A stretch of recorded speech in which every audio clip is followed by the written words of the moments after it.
సాధారణ పాస్పోర్ట్ తీసుకున్నారు మాజీ సీఎం కేసీఆర్ 2016లో సీఎం హోదాలో డిప్లొమాటిక్ పాస్పోర్ట్ను తీసుకున్నారు. ఇప్పుడు సీఎం హోదా లేకపోవడంతో ఎర్రవల్లి ఫామ్ హౌస్ నుంచి సికింద్రాబాద్ పాస్పోర్ట్ ఆఫీస్కు సతీమణితో కలిసి వచ్చిన కేసీఆర్ నార్మల్ పాస్పోర్ట్ తీసుకున్నారు. అక్కడి నుంచి నందినగర్లో తన నివాసానికి వెళ్లనున్నారు. ఆ తర్వాత మధ్యాహ్నం తెలంగాణ భవన్లో జరిగే బీఆర్ఎస్ విస్తృత స్థాయి సమావేశానికి హాజరు కానున్నారు. ఇక సీఎం హోదాలో కేసీఆర్ చైనా, సింగపూర్, మలేషియా దేశాల్లో పర్యటించారు.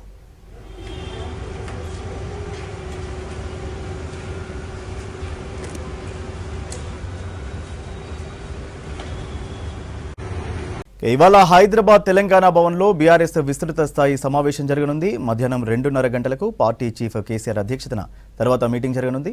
ఇప్పటికే ఎర్రవల్లి ఫామ్ హౌస్ నుంచి సిటీకి బయలుదేరారు కేసీఆర్. 6 నెలల గ్యాప్ తర్వాత తెలంగాణ భవన్కు రానున్నారు గులాబీ దళపతి. బీఆర్ఎస్ పార్టీ ఏర్పడి 25 ఏళ్లు పూర్తవుతున్న సందర్భంగా సిల్వర్ జూబ్లీ వేడుకలు, పార్టీ సభ్యత్వ నమోదు, సంస్థాగత నిర్మాణంపై నేతలతో చర్చించనున్నారు.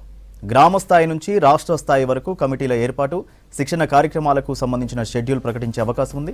కాంగ్రెస్ ప్రభుత్వ ప్రజా వ్యతిరేక విధానాలపై ఫైట్ చేయించేందుకు గులాబీ క్యాడర్ను సిద్ధం చేయనున్నారు.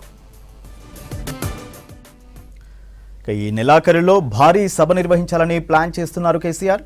ఏప్రిల్ 27న పార్టీ ఆవిర్భావ దినోత్సవం సందర్భంగా ప్రతినిధులు సభ నిర్వహించే ఆలోచనలో ఉన్నారు. సెప్టెంబర్ లేదా అక్టోబర్లో పార్టీ అధ్యక్ష ఎన్నికలు నిర్వహించే ప్లాన్లో ఉన్నారు. రైతు రుణమాఫీ, రైతు భరోసా, లగిచెర్ల భూ పోరాటం, హైడ్రా ఆగడాలపై ఉద్యమం వంటి సమస్యలపై అధ్యయన కమిటీల ఏర్పాటుపై చర్చించనున్నారు. పార్టీ క్యాడర్, సోషల్ మీడియా కార్యకర్తల టార్గెట్గా ప్రభుత్వం పెడుతున్న కేసులపై ఫైట్ చేయాలని నేతలను దిశానిర్దేశం చేయనున్నారు కేసీఆర్.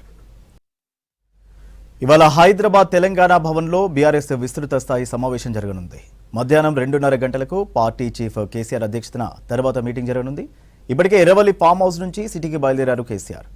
6 నెలల గ్యాప్ తర్వాత తెలంగాణ భవన్కు రానున్నారు గులాబీ దళపతి. బీఆర్ఎస్ పార్టీ ఏర్పడి 25 ఏళ్లు పూర్తవుతున్న సందర్భంగా సిల్వర్ జూబ్లీ వేడుకలు, పార్టీ సభ్యత్వ నమోదు, సంస్థాగత నిర్మాణంపై నేతలతో చర్చించనున్నారు. గ్రామ స్థాయి నుంచి రాష్ట్ర స్థాయి వరకు కమిటీల ఏర్పాటు, శిక్షణ కార్యక్రమాలకు సంబంధించిన షెడ్యూల్ ప్రకటించే అవకాశం ఉంది. కాంగ్రెస్ ప్రభుత్వ ప్రజా వ్యతిరేక విధానాలపై ఫైట్ చేయించేందుకు గులాబీ క్యాడర్ను సిద్ధం చేయనున్నారు.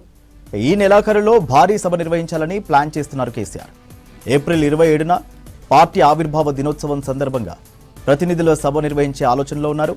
సెప్టెంబర్ లేదా అక్టోబర్లో పార్టీ అధ్యక్ష ఎన్నికలు నిర్వహించే ప్లాన్లో ఉన్నారు. రైతు రుణమాఫీ, రైతు భరోసా, లగిచెర్ల భూ పోరాటం, హైడ్రా ఆగడాలపై ఉద్యమం వంటి సమస్యలపై అధ్యయన కమిటీల ఏర్పాటుపై చర్చించనున్నారు. పార్టీ క్యాడర్, సోషల్ మీడియా కార్యకర్తల టార్గెట్గా ప్రభుత్వం పెడుతున్న కేసులపై ఫైట్ చేయాలని నేతలకు దిశానిర్దేశం చేయనున్నారు కేసీఆర్.